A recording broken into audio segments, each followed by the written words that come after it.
Todo tuyo, ahora sí. Muchas Bueno, gracias. a ver, compartir. Bueno, dígame si se ve la pantalla. Excelente se ve. Bueno, antes que nada les quiero agradecer a Matías y a Sergio por haberme convocado para dar la charla. Em, en realidad yo siempre me he desempeñado como desarrolladora. Pero bueno, hace un par de años atrás estuve involucrada en puestos de consultoría en seguridad web y bueno, es por eso que estoy acá para compartir un poco de mi conocimiento con ustedes. Mi nombre es Nadia Ujovich. Actualmente estoy desempeñándome como desarrolladora full stack en una empresa de Washington, de Estados Unidos, con sede acá. Pero bueno, está en Buenos Aires, trabajo remoto. Y bueno, les dejo mi LinkedIn por si quieren estar en contacto para futuros asuntos. Les dejo mi contacto. ¿Qué vamos a ver hoy? Básicamente, ¿qué es la seguridad web en términos concretos? Para ponerle una definición en concreto y sacarla de esa abstracción que no, hay veces que no se entiende. Vamos a hablar de OWASP como Fundación Sin Fines de Lucro, qué significan las siglas y uno de los proyectos activos que tiene OWASP, que son los Top 10 Security Risk del 2017. Es uno de los proyectos más activos que tiene OWASP, si bien tiene otros dando vuelta. Es uno de los proyectos que usan varias empresas de consultoría web para los escaneos automatizados de vulnerabilidades. Y el 2017 es uno de los últimos. Ahora en breve me parece que se va a modificar. Vamos a ver las implicancias y la importancia de la seguridad web dentro del desarrollo. ¿Qué implica ser vulnerable a un ataque de seguridad web o a un ataque de ciberseguridad? Y la importancia o cuáles son las buenas prácticas que nosotros podemos implementar en el marco de desarrollo en un proyecto desde cero.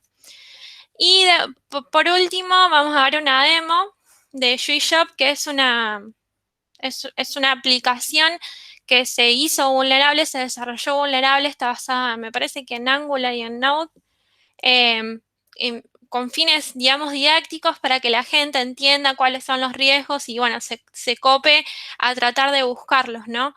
Y bueno, después les voy a compartir la definición de lo que es un capture de flag en seguridad web. Así que bueno, damos comienzo. Bueno, ¿qué es la seguridad web? ¿Qué es en términos concretos, no? La seguridad web es la rama de la seguridad informática que se encarga de la seguridad en sitios, aplicaciones y servicios web. Cuando pensamos en seguridad, pensamos en identificar y prevenir amenazas, tratando de minimizar a más no poder las oportunidades de ataque o los puntos de entrada para producir algún ataque. Eso es básicamente la seguridad web. Bueno, ¿y qué es OWASP y qué son esos top 10 security risks de los que les mencioné al principio de la charla? OWASP en sus siglas significa Open Web Application Security Project. Es una asociación, una fundación sin fines de lucro, conformada por una comunidad de devs como nosotros, que básicamente actúan para el mejoramiento continuo de la seguridad en aplicaciones de software. Como les dije antes, tiene un montón de proyectos dando vuelta. Uno de esos es, bueno, estos riesgos en seguridad de versión 2017, pero también tienen handbooks que están muy buenos para los desarrolladores que quieren empezar de hacer un proyecto y empezar a desarrollar una aplicación segura. También tienen, bueno, esta aplicación de las que les voy a mostrar después al final de la charla en la demo, que se llama ShuiShop. Está el book de esa aplicación disponible en la web. Bueno, digamos, es una enciclopedia abierta al público sobre la seguridad para que sean conscientes, digamos, de alguna forma estas cuestiones y para que sean aún más los desarrolladores que aprendan sobre seguridad web. Bueno, y estos son los 10 Security Risk de la versión 2017, que es la última. No voy a ahondar en detalles en cada una porque si no la charla se hace muy larga, pero voy a dar una definición general a cada uno de ellos. Si no entienden algo, me paran y me preguntan. Bueno, empecemos por injection. Injection es básicamente o abarca lo que nosotros conocemos como SQL injection, que es básicamente lo más común, lo que la mayoría conoce, pero también inyección en bases de datos no relacionales, LDAP y OS. Broken Authentication tiene que ver con mecanismos de autenticación que no han sido propiamente implementados de manera correcta, en donde el atacante puede personificar al usuario haciéndose pasar por él o por ella en la aplicación sin que la aplicación se dé cuenta. Sensitive Data Exposure tiene que ver con información de la aplicación y de los usuarios en general expuesta al ambiente. Esto pasa muchísimo en aplicaciones que manejan finanzas, en aplicaciones que sean PII. XML External Entities, esto es más o menos nuevo, se da mucho en lo que son servicios SOAP. Básicamente es la inyección de entidades externas en payloads XML, provocando denial of service o remote code execution. Broken Access Control tiene que ver con el mal manejo de permisos adentro de la aplicación. Un escenario muy común que se da para explicarles de manera concreta es cuando, por ejemplo, yo soy un usuario común de una aplicación y puedo acceder al panel de administración sin tener privilegios para acceder a ese componente, ¿no? Sin ser un admin de la aplicación. Ese es un escenario básico. Security Misconfiguration, esto se da mucho. Son configuraciones por default que quedan activas, tanto del servidor, tanto de las API, los HTTP headers que quedan por default, que también desembocan en otros problemas, en otras vulnerabilidades. Cross-site scripting es el más conocido, es para el que no está familiarizado con el concepto, significa inyección de código JavaScript que se ejecuta finalmente en el servidor, haciendo que la aplicación se comporte de manera indebida. Insecure Serialization también es nuevo, no lo van a ver en otras versiones, capaz. Para el que no conoce qué es la serialización, es el proceso por el cual un objeto de JSON XML es transformado en una secuencia de bytes para ser transmitido a través de Internet, a través de la red. Esta vulnerabilidad o esta debilidad aparece cuando nosotros no validamos de manera correcta antes de deserializar qué es lo que se recibe. Entonces, si a lo largo del camino el objeto cambió, o sea, se inyectó algo para producir, no sé, un remote code execution o un denial of service, no tengo manera de ver que el objeto haya cambiado, directamente lo deserializo como viene. Entonces, por eso aparece este nuevo riesgo.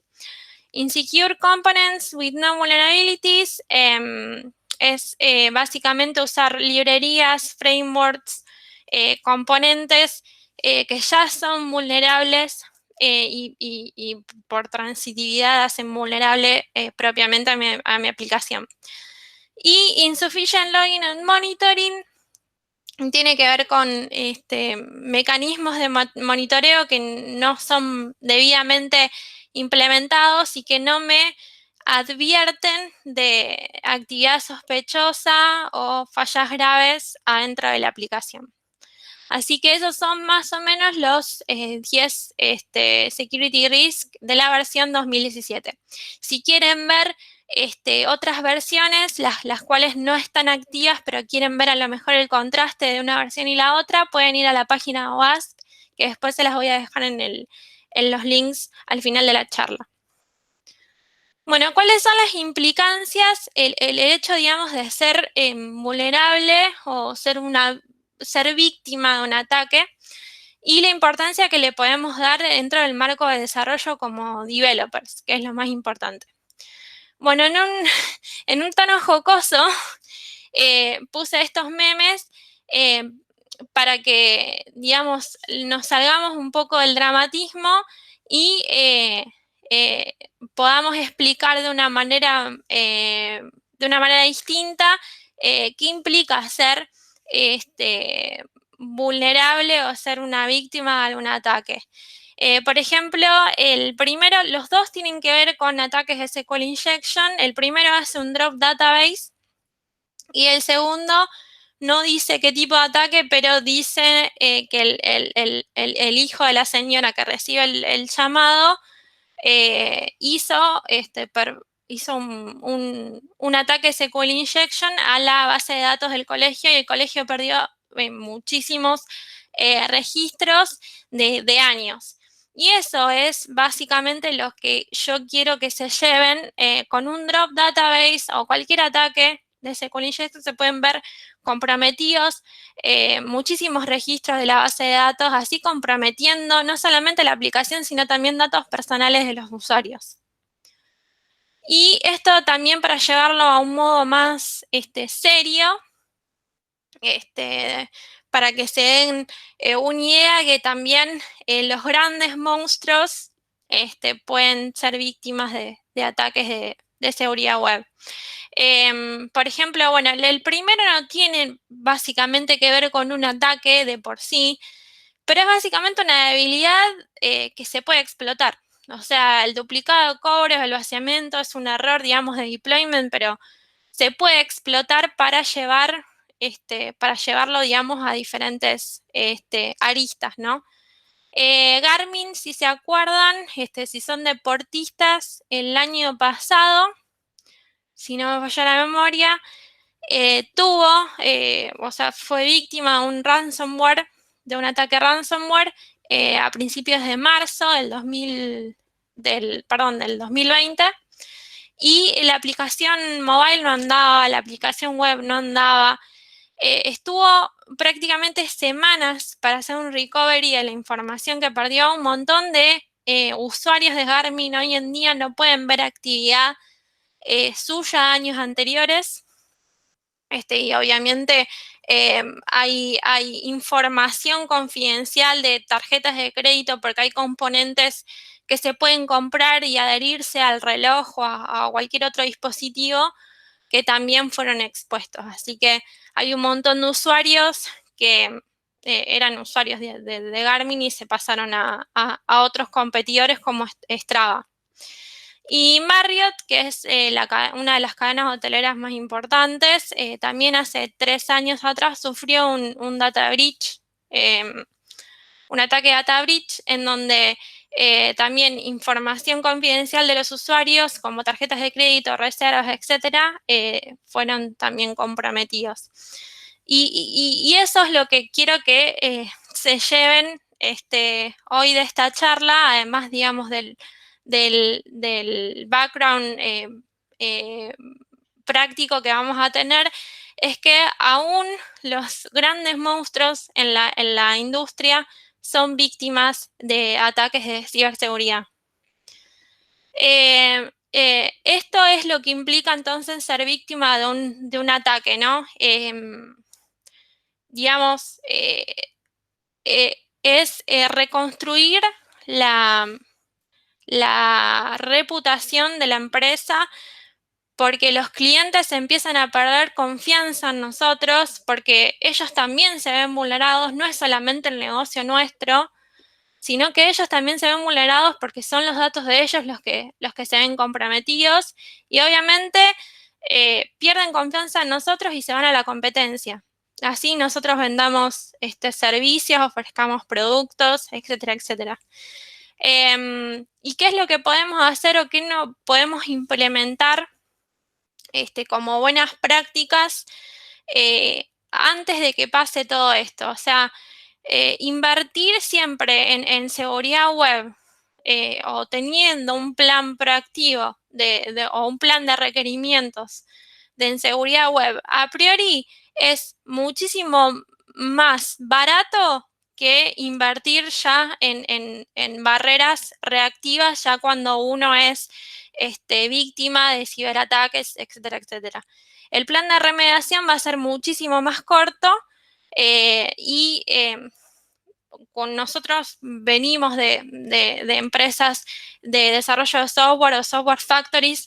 Para nosotros que somos desarrolladores o que estamos en esta industria, a lo mejor es muchísimo más fácil que nosotros absorbamos todos estos conceptos, pero hay veces que empresas grandes que no solamente venden, que no se dedican a vender servicios de software, que se dedican a otro rubro dentro del negocio, tiene que invertir, digamos, en una educación, entre comillas, para todos los miembros de la organización. Entonces, el costo en el que se incurre cuando se abordan todas estas cuestiones es muchísimo más bajo, ¿no?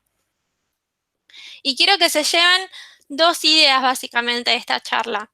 Esta es una quote que saqué de internet que me parece buena desglosar y charlarla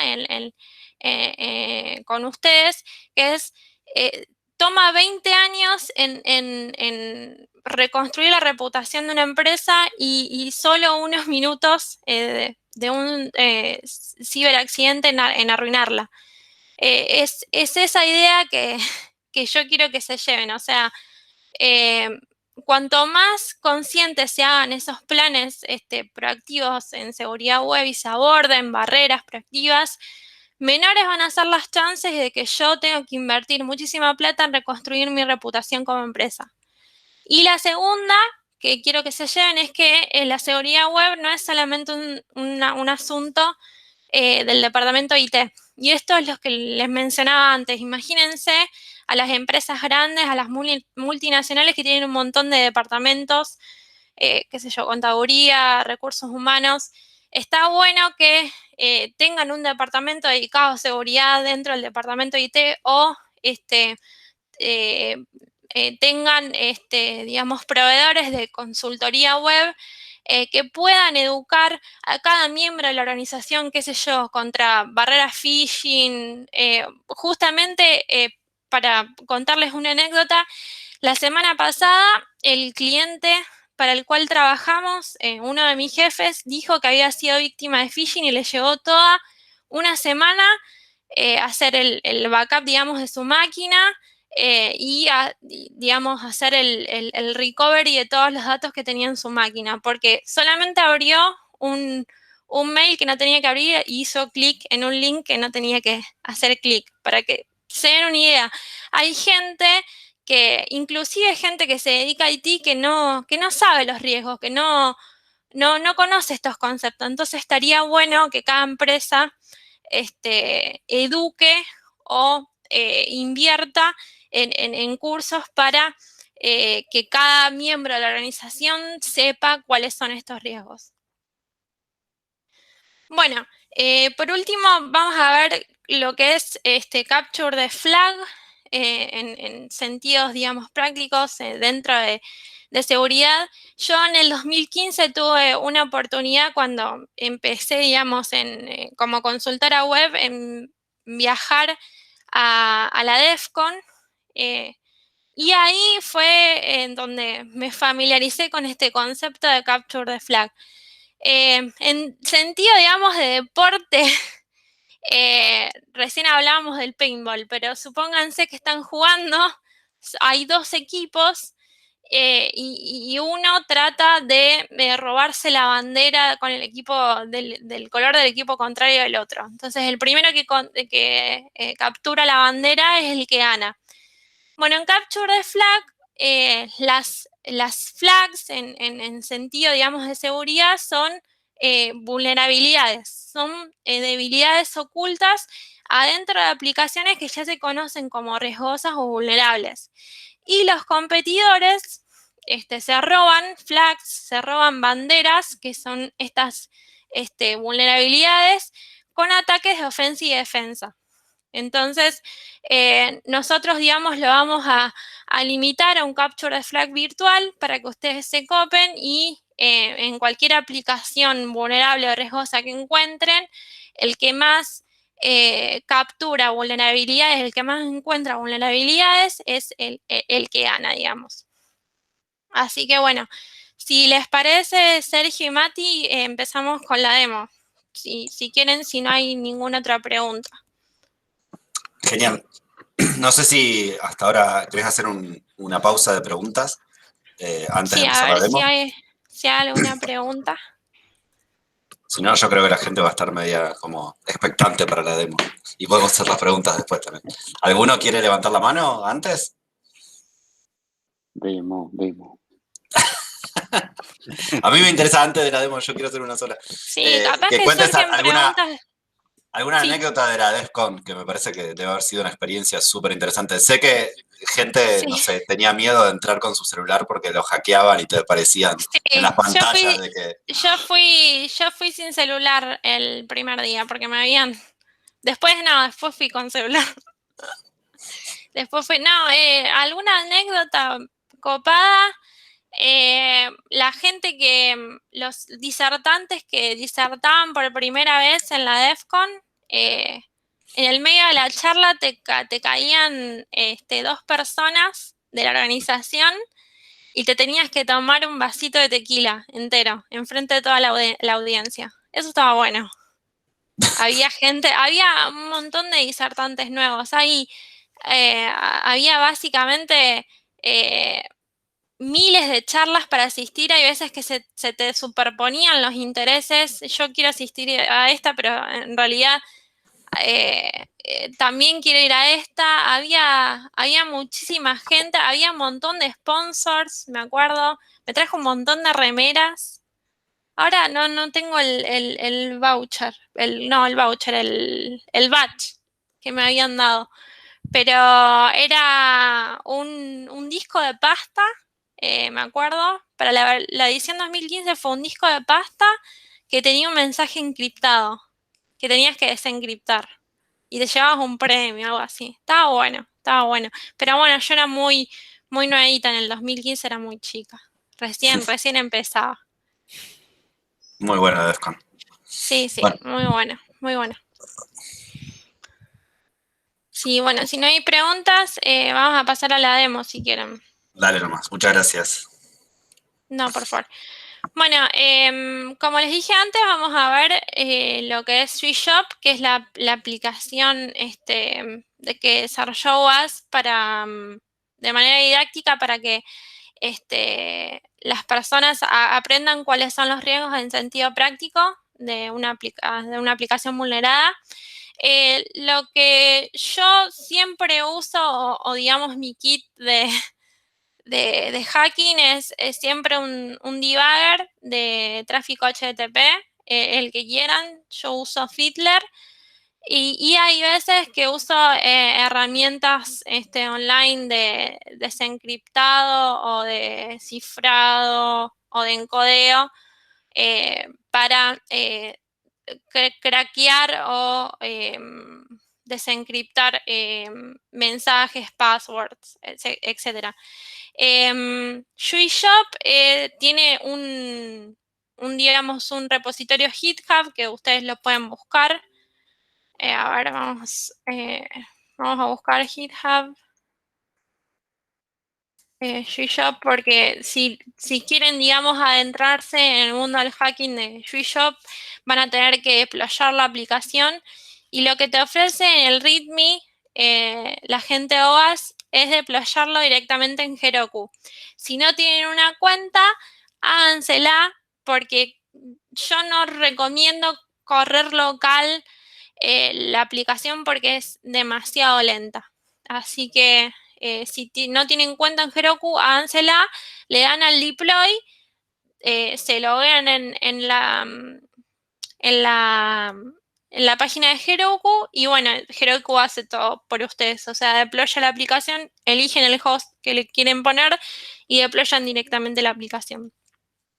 Bueno, yo acá tengo ya la aplicación abierta para mostrarles básicamente cuáles son los desafíos que pueden cumplimentar acá adentro. Son desafíos divididos, digamos, en ¿cómo es? En dificultad, no me salía la palabra, en dificultad, y básicamente yo les quiero mostrar la dificultad 1 y 2, y bueno, y si hay más tiempo o si quieren que hagamos otra charla, podemos hacer un capture de flag virtual para resolver los otros riesgos. Pero bueno, estos son los más fáciles o los más fáciles, digamos, de, de cómo es de absorber. Los que les quería mostrar básicamente son inyecciones cross-site scripting, sensitive data exposure, acceder a documentos confidenciales adentro de la aplicación, alguna inyección SQL, acceder al panel de administrador no siendo administrador o haciéndose pasar por el administrador. Redirects no intencionados, eso también está bueno. Y bueno, si quieren, empecemos. Uno de los challenges que hay es descubrir el scoreboard, o sea, descubrir esto.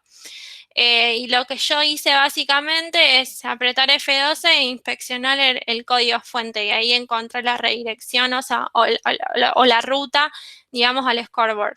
Ese es el primer challenge como para desencriptar, entre comillas, la parte, digamos, del dashboard de los desafíos.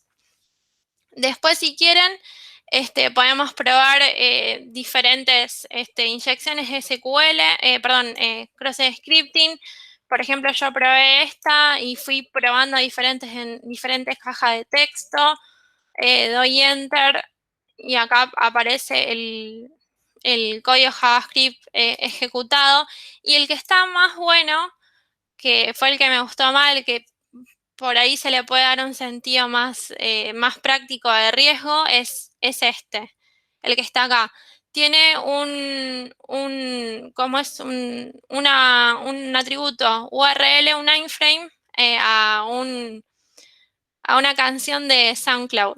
Entonces, si ustedes se copian este payload y lo ponen acá, van a ver que digamos, se cambia totalmente el DOM de la, o sea, se modifica el DOM del JavaScript de la aplicación y no es que me redirecciona, pero digamos, el iframe forma una ventana nueva, una mini ventana a esta URL que le estoy pasando. Entonces, imagínense que se puede... Sí. No, creo que justo te ibas a poner a contarlo, así que no digo nada de cómo se puede usar esto para que... Claro, es un tipo de ataque, digamos, DOM, XSS, pero también puede ser un cross-frame scripting. Se utiliza mucho en los ataques de cross-site request forgery, en esconder iframes adentro del HTML y hacer redirecciones sin que el usuario se dé cuenta. Ese es el sentido práctico capaz que se le puede dar. Pero el usuario es el que tiene que poner esto en uno de los No, textbooks. no, quiero decir, cuando por ejemplo, cuando haces phishing en cuando mandas un mail phishing para una cuenta de mails, escondes, digamos, en ese mail links ocultos o iframes ocultos a redirecciones con código, digamos, malicioso, qué sé yo, código JavaScript para hacer el robo de cookies y después usar esas cookies para loguearse, personificando al usuario, etcétera, etcétera. Esa es una de las... De Y las en algunos casos, para complementar, Nadia, en algunos casos también estos ataques son indirectos. Básicamente lo que se hace es, lo que se busca es buscar alguna vulnerabilidad en alguno de los inputs de toda la aplicación, que esto se termine guardando en la aplicación cuando otro usuario, en forma inadvertida, claro, lo visita ese registro, se termina ejecutando en su navegador, obteniendo información de esta tercera persona que ni siquiera tiene que ver con el ataque, pero se termina claro. ejecutando el script, el JavaScript del lado del lado del browser de este otro usuario que tal vez hizo una búsqueda o va a editar un registro y ese JavaScript se termina ejecutando en su navegador de su lado, robando información de la que pueda tener acceso. Sí, de la sesión o etcétera, etcétera. Eso lo que explicó Sergio hace un ratito es persisted cross-site scripting. Cuando estoy llenando un form y mando un payload adentro de algún input, adentro del payload del post del form, se persiste en la base y después una persona cuando levanta ese form se ejecuta el código JavaScript si tiene un document.write utilizando las cookies de ese usuario, me puedo robar las cookies del usuario y puedo personificar al usuario después en cualquier, logueándome adentro de la aplicación, haciéndome pasar no por mí, sino por ese usuario, digamos.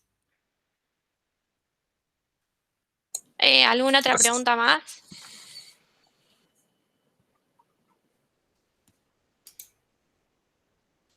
No, bueno. ¿No? ¿Escuché algo? Ah, no. Bueno, seguimos. Otra cosa que les quería mostrar es el Sensitive Data Exposure. Vamos a tratar de buscar un documento confidencial adentro de la aplicación para ver si lo encontramos. Lo que yo había hecho cuando estaba tratando de buscarlo era tratar de navegar en la aplicación. No hice un inspect del código fuente con las herramientas de F12, sino que empecé a hacer clic, digamos, en la aplicación. Y lo que hice fue activar Fiddler. Fiddler es una herramienta de vagueo de HTTP, tráfico HTTP. Voy a hacer un capturing otra vez. Y lo voy a poner en el otro monitor así no molesta. Y lo que hice básicamente es hacer clic digamos, en los links que tenía permitidos. Y lo que vi, básicamente, que este archivo de legal es un archivo en un repositorio FTP. Entonces, lo que hice básicamente es borrar esto, inspeccionar qué había adentro, digamos, primero si tenía permisos adentro de ese repositorio FTP, y luego inspeccionar lo que tiene ese FTP adentro. Entonces, me propuse buscar este archivo, digamos, confidencial de la aplicación para ver si resolvía este challenge. Entonces empecé a hacer clic y después me di cuenta que fui resolviendo más challenges adentro de la aplicación. Esto es básicamente lo que yo les explicaba antes. Son a lo mejor,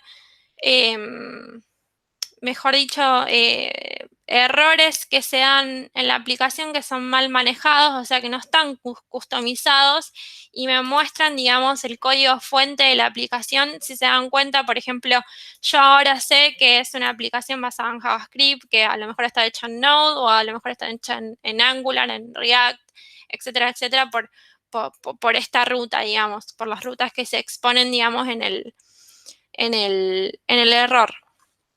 Después, bueno, fui atrás y empecé a hacer clic, por ejemplo, en Acquisition y ahí me di cuenta que había encontrado el documento confidencial. Entonces, cuando, digamos, resolves un challenge, la aplicación te muestra cuáles son los challenges que completaste. Que son el error handling, que es lo que les mostré antes de encontrar el archivo confidencial, y el archivo confidencial en efecto. Entonces, si vamos al scoreboard, vamos a tener más challenges resueltos. Y otros de los que le quería mostrar es el input, a ver si está, improper input validation. Hay veces que una de las buenas prácticas para prevenir a una aplicación de ataques de SQL injection o de cross-site scripting es escapar, digamos, con un encode propiamente implementado, escapar el input del usuario, que es básicamente de lo cual nosotros no tenemos control al 100%. Entonces, una de las cosas que tiene la aplicación es una sección de fotos, una photo wall, que lo que tiene acá es básicamente una foto que no se levanta y nosotros tenemos que descubrir por qué no se levanta. Entonces, si inspeccionamos, digamos, el link o el elemento, vemos que tiene caracteres especiales. Entonces, vemos que después del barra upload aparece el signo cardinal. Entonces, ¿qué es lo que tenemos que hacer para que este componente o esta imagen se vea en el HTML? Directamente escaparlo. Entonces, hacemos doble clic, edit as HTML, y no me acuerdo cuál era el encodeo del encode y code del cardinal. Vamos a ver. Perdón, encodes. Por 123. Entonces, voy, lo escapo con por 123 y directamente el HTML me lo tendría que levantar. Está. Ahí veo la foto. Esto es básicamente un claro ejemplo de que la aplicación no manejó bien el input del usuario. Así sea, digamos, un input fidedigno, un input que no va a hacer ningún daño, sí o sí lo tengo que escapar. Y después los que le quería mostrar era, si voy al scoreboard de nuevo, esto lo cierro. O se me tilda la aplicación. Es acceder a la cuenta de admin realizando un ataque SQL injection. Y después, una vez que estamos dentro de la cuenta de administrador, sacar cuál es la contraseña del administrador sin hacer ningún otro tipo de ataque. Y además acceder al dashboard de administración, que ahí vamos a ver cuántos usuarios hay logueados o cuántos usuarios hicieron cuenta, vamos a ver el customer feedback, etcétera, etcétera. Entonces, yo no me hice cuenta, vamos a tratar de loguearnos como si fuésemos admin. Entonces, yo fui probando, por ejemplo, esto es, digamos, un brute force. Admin, presioné login, no puedo entrar. Entonces, se me ocurrió que a lo mejor puedo acceder a la cuenta de usuario de admin con un ataque SQL injection. Entonces, lo que hice fue mandar directamente un vector de ataque. Y apreté login. Y ahí me lo guié. Si ven, tengo acceso, digamos, al basket del admin y a la cuenta, digamos, a la configuración de la cuenta. ¿Podés mostrar cómo fue eso? ¿Qué ataque Sí. hiciste? ¿Cómo fue? Ahí me deslogué de vuelta. Login. Lo que hice fue hacer un ataque SQL injection. Primero probé brute force a ver si era admin, no pude. Y lo que hice después fue un admin apóstrofe or 1 igual a 1. Esto es uno de los vectores más básicos de SQL Injection. La password, la que había puesto antes, login y me logué como admin, sin saber la password del usuario de admin, solamente haciendo un ataque de SQL Injection. Ahí estoy adentro de la cuenta del admin. O sea, si, no sé, puedo ver los orders and payments, ¿no? El account es propiamente del administrador. Y lo que hice después es ver si tengo acceso, porque acá no aparece explícitamente el link al dashboard de administración. Entonces lo que hice acá fue hacer directamente un tampering.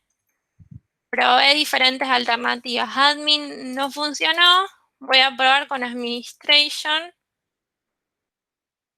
Ahí sí funcionó. Y bueno, la app te va diciendo cuáles son los challenges que completaste. Y acá, como pueden darse idea, veo todos los usuarios registrados a la izquierda y a la derecha todo lo que es Customer Feedback. Y puedo ir borrando, si soy una persona mala, puedo ir borrando todos los Customer Feedback que tengan 5 estrellas, por ejemplo. Entonces, voy y borro este. Entonces, la aplicación me dice que resolví otro challenge. Personificando, digamos, al usuario, puedo hacer lo que se me dé la gana. Y los que le quería mostrar, por último es ver cuál es la password del usuario administrador sin hacer ningún otro tipo de ataque SQL Injection, o sin hacer ningún otro tipo de ataque, digamos. Entonces, vamos a desloguearnos. Voy a tener el Fiddler activo para ver cuál es el payload que se manda y cuál es la response que tengo al servidor. Vamos a hacer un ataque SQL Injection otra vez.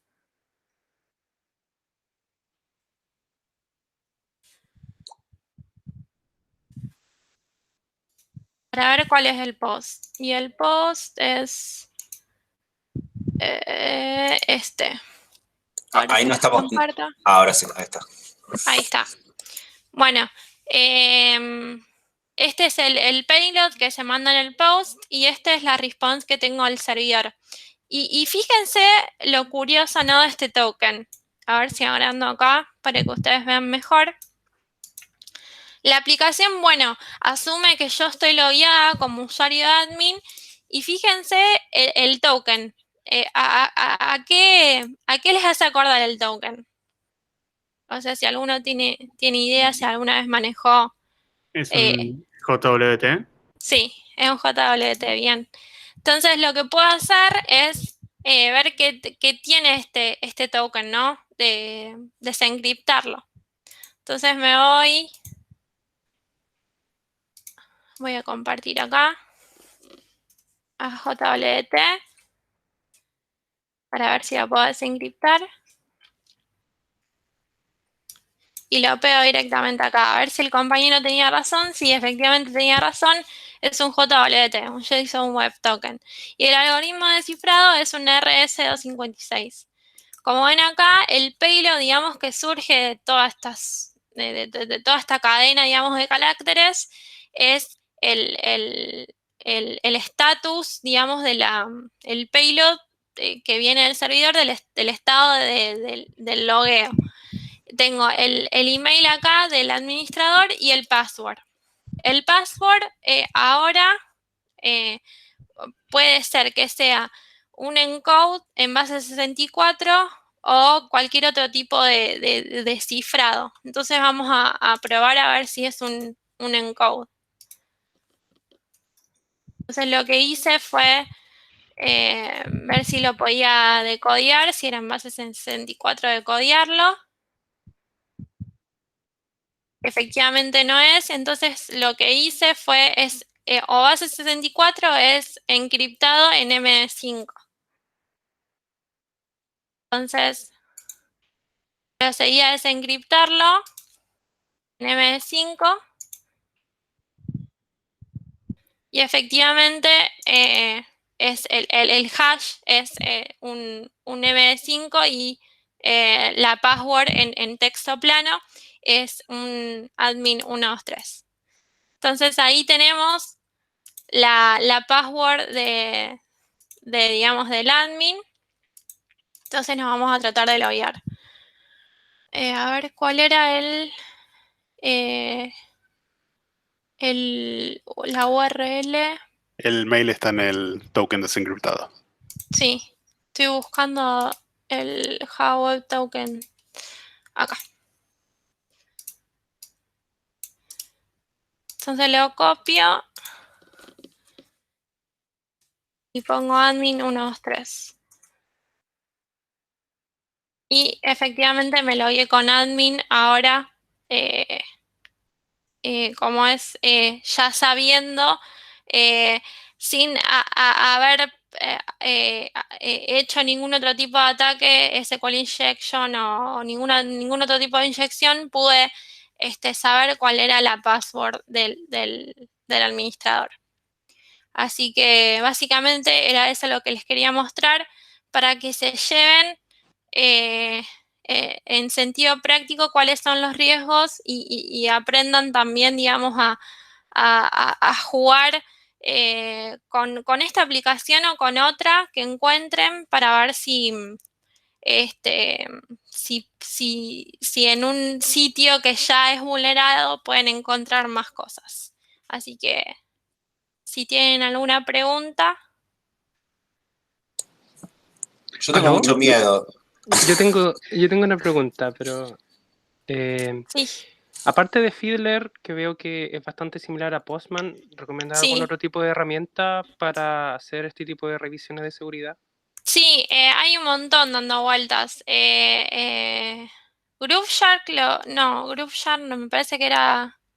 SAP es una herramienta que tiene activa WASP. En la página WASP la vas a poder encontrar, que también ofrece, me parece, composers, componentes composers que te permiten editar la request. Se llama SAP. Lo voy a escribir acá para que la tengan en cuenta. Que es propiamente OWASP. Me parece que está hecha en Java.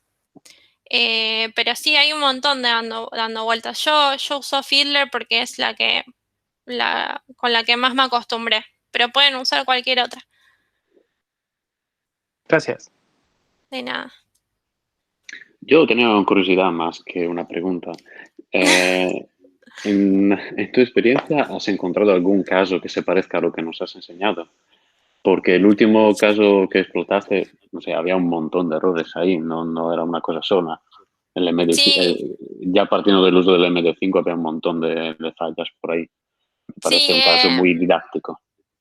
sí, lo que dije antes era re didáctica la aplicación, pero sí, hay veces que he encontrado inclusive cosas peores. He accedido al server eh, que, que da servicios a la página de insumos de computación de la empresa de mi novio, y he accedido al servidor porque la contraseña era admin o admin 123, no me acuerdo. Es ingeniería social total. Totalmente, totalmente. Y inclusive no sé si están familiarizados con... Hay un video dando vuelta en LinkedIn que, si lo encuentro, bueno, se los voy a compartir a Matías y a Sergio para que después los haga extensivo a todos ustedes, de que hay una chica o un chico, un reportero que les hace preguntas a la gente acerca de su password, y la gente responde como si fuera lo más normal del mundo. Por ejemplo, ¿y cuál es tu password de Hotmail? Ah, el nombre de mi perro y el día que me gradué, o el año que me gradué de la facultad. ¿Y cómo se llama tu perro? Toby. ¿Y en qué año te graduaste? 1996. Entonces ya como que tenés la password de la persona. Bueno, eso es un claro ejemplo de ingeniería social. Cuando uno charlando va de a poco ganando información, confidencial acerca del usuario. Ese video estaba bueno, después lo voy a buscar. Me encantaría verlo, la verdad. Sí. Mati, Sí. perdón, Mati, vos dijiste que tenías miedo, imagínate el jefe del novio de Nadia. Sí, el jefe no estaba muy... Bien. No cambió. Ese tiene miedo. No cambió de proveedor. Todo igual, sí. Sí, la verdad que sí. Y eso que a mi novio le digo, tienen que cambiar de proveedor, tienen que utilizar una aplicación más moderna, pero bueno. Yo tengo una pregunta que primero viene con una introducción de una experiencia. Sí. Yo antes laboraba en una empresa que teníamos un sistema legacy hecho Sí. en Visual Basic 6 y que los formularios claramente se tomaban como texto y después se generaban los insert y los update directamente con ese texto, ¿no? Y no escapábamos nada en lo que se guardaba en la base de datos. Entonces, una vez un empleado renunció y, bueno, y de la bronca se metió No, en algún servidor y claramente hizo un drop de algunas bases de datos porque, bueno, como lo mismo que vos dijiste con la Tal apóstrofe, punto coma y comentando. Bueno, eso. Claramente esta aplicación usaba SQL así plano directamente con un provider y tiraba las requests directamente en SQL. Pero ahora últimamente lo que se usa son un montón de ORMs, ¿no? Como tenemos SQL sí. Alchemy en JavaScript, por ejemplo el Django ORM para Python Sí. y Django. ¿Qué opinas respecto a esos ORM? O sea, estamos delegando un montón de seguridad en esos ORM y son Sí, realmente... sí, en alguna capa. Y mira, yo he tenido, hablo también de la experiencia, ¿no? Porque a lo mejor esta pregunta no te la puedo contestar de forma teórica. En el anterior proyecto en donde yo estaba también utilizábamos ORM. Yo estaba en la parte de backend. Y utilizábamos Hibernate con Java 1.8. Pero también la API de Criteria Builder. Y había cuestiones, digamos, de negocio que no estaban bien definidas. Había tablas que supuestamente tenían que tener relaciones con otras y no estaban establecidas esas relaciones. Y no podíamos usar el ORM con Criteria Builder. Teníamos que usar HQL plano. O sea, mandar la query directa con texto plano para que el ORM la traduzca, digamos, a SQL. Y ahí mandábamos la query como venía. Teníamos que poner, digamos, un intermediario en el medio, como si fuese un filtro, para que trate todos los inputs del usuario que iban a parar como valores de parámetro a las consultas SQL para ver si había algún tipo de carácter raro. Pero la verdad, si yo te tendría que contestar que yo no le tendría tanto confianza al 100% porque hay veces que por cuestiones de negocio o por cuestiones de definición de proyecto no se puede confiar plenamente en el ORM, en cualquiera que se utilice. Capaz que hay ORMs más robustos que otros, pero en ese caso nosotros hay veces que teníamos que mandar HQL plano a la base de datos y tratar de validar el input del usuario en el medio. Claro, pero si ese no fuese el caso, si vos tuvieses la certeza absoluta de que tu equipo está trabajando bien con el ORM y lo utiliza plenamente, ¿sí? La única forma de acceder a la base de datos es a través del ORM. ¿Confías? Y tendría que buscar algún reporte de seguridad del ORM, a ver cómo está en cuanto a parches y a eso. No confiaría plenamente al 100%. Pregunta, me quedó una duda con respecto, viste, como cuando te logueaste con ese OR 1 igual 1, Sí.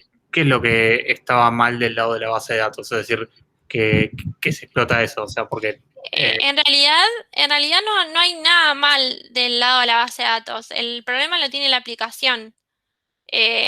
pero que digamos, O sea, no interpreta, la aplicación interpreta lo que yo le mando en la caja de texto, lo interpreta como valor al parámetro. Entonces lo pone en el where. Where user name igual a admin, apóstrofe, or 1 igual a 1. El or 1 igual a 1 va a ser siempre true. Entonces, esa consulta funciona en la base de datos y entonces el servidor, entre comillas, o la API que hace el servicio de login, interpreta que yo tengo un success. Entonces, me manda directamente al home de la aplicación. ok, pero eso lo que pasa es porque no tiene, o sea, no es que hace en el medio, dice, bueno, voy a agarrar el usuario y voy a checar el usuario y después hasheo el password y chequeo el password. Es porque... No, eso no, es directamente en el where, claro, es directamente en el where. El problema no es de la base de datos, sino en el input, digamos, en la no validación del input del usuario, del lado de la aplicación. Ok. Buenísimo. Yo tengo una última pregunta con respecto a sucesos Sí. actuales. No sé si viste la noticia de lo que sucedió con SolarWinds, de cómo un password súper poco inseguro, que era SolarWinds 123, esencialmente era que empezó a dejar un desastre en esa empresa que se maneja seguridad, de hecho, estatal de Estados Unidos. Y, No estoy al tanto. pero Bueno, es un password strength issue bastante importante. Sí, tiene que ver, lo resumo así medio rápido porque después yo me tengo que ir. SolarWinds tiene que ver justamente con esto de usar tal vez librerías o código que es, tenés que ver todo el supply chain de tus paquetes.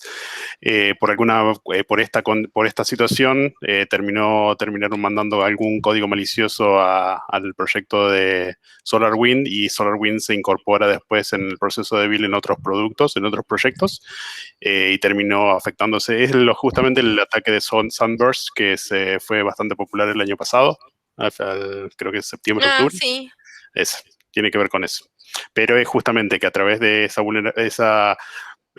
digamos, esa power bastante básica, terminaron metiendo código malicioso en el proyecto que después se integró en SolarWinds y a partir de SolarWinds creo que a partir de los proyectos, de los pipelines de build de otras aplicaciones, otros proyectos, terminó a su vez metido en otros productos. Bueno, eso es lo que les decía antes yo, cuando hablaba de los top 10, que daba una introducción básica a cada uno de ellos. O sea, fíjense cómo una debilidad, aunque sea ínfima de la aplicación, desemboca en otras debilidades más importantes o más fuertes o más robustas que causan más desastre que la del principio. Es toda una cadena.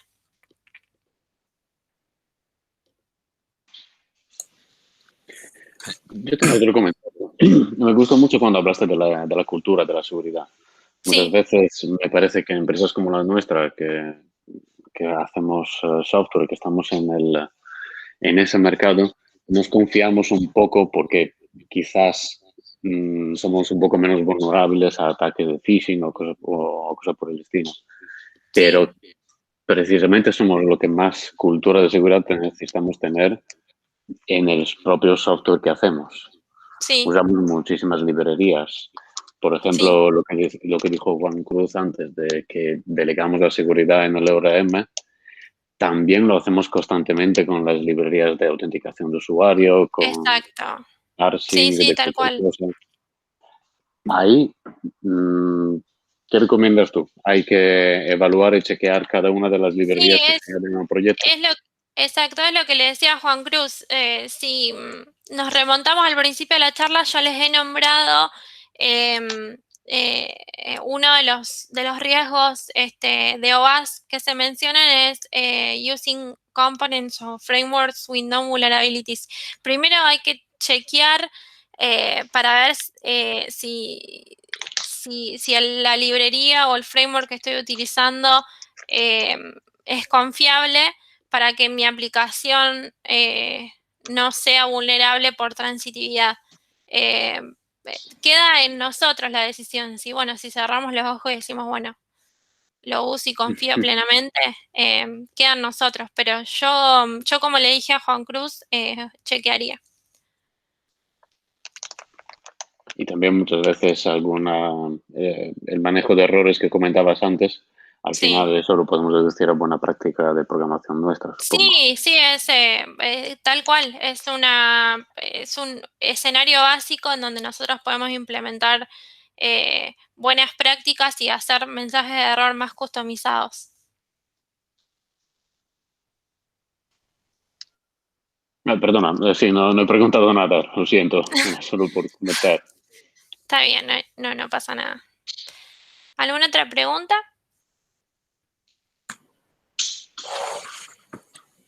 Yo tengo 1000, pero me parece que ya te tuvimos como 1 hora, así que No pasa nada. da para dejarte ir. No, una sola antes de que te vayas. Si tenés Sí. alguna recomendación para aprender sobre estas cosas, porque el playground está genial que mostraste, pero es un playground, ¿no? No te da instrucciones. Sí, En general conviene leer libros, blog posts. Sí, lo que yo usé mucho es el book para desarrolladores de OWASP, que es un book, el link está en la página OWASP, pero lo pueden utilizar para implementar buenas prácticas como desarrolladores. Tiene varios ejemplos en diferentes lenguajes de programación para que ustedes puedan ver cuál es el de interés suyo, pero así básicamente se aprende, o sea, se aprende, digamos, al revés, tratando de implementar buenas prácticas para después ver, digamos,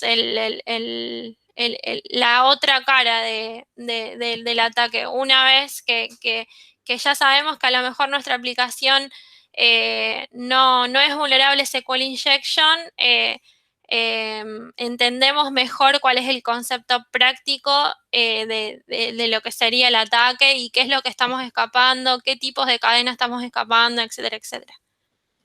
Claro.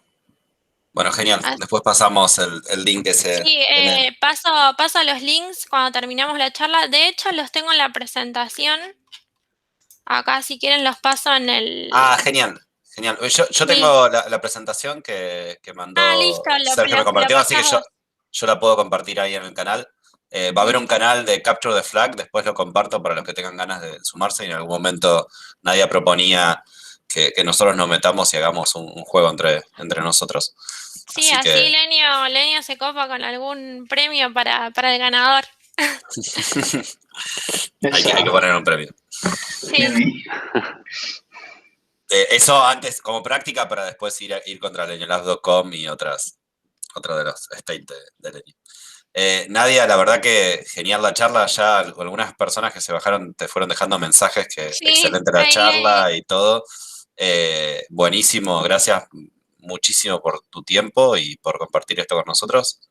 Bueno, no sé. gracias por haberme invitado y bueno, y haber charlado un poco acerca de esto, que a veces que es un tabú, hay gente que no sabe, así que está bueno tratar de impartir conocimiento desde el lugar que uno tenga. Así que muchísimas gracias. Muchas gracias a vos, siguen llegando los mensajes y pasando. Así que bueno, y gracias a todos por participar y vamos a ver si después de que hagamos un poco nosotros de esto le compartimos a nadie, le mostramos que aprendimos.